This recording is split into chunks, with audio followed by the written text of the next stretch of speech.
Rich lawyer became prisoner.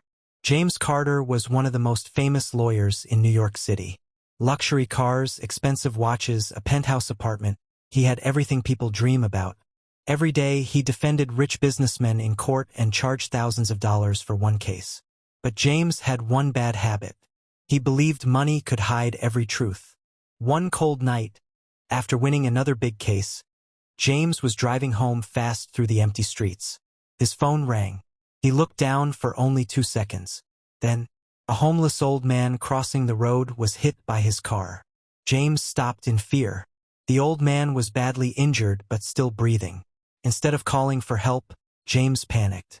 He looked around, drove away, and left the man alone on the dark street. The next morning, news spread everywhere. Unknown driver escapes after hit and run. James stayed silent. He used his power and connections to hide evidence. For weeks, police found nothing. But one security camera from a small grocery store captured part of his license plate. Soon, detectives reached his mansion. In court, the same lawyer who once controlled every case now stood shaking behind the defendant's desk. Reporters filled the room. His expensive suit could not hide the fear in his eyes. Then something unexpected happened. The injured old man's granddaughter spoke in court. She wasn't angry. She only asked one question. Why didn't you help him? James could not answer. The courtroom became silent.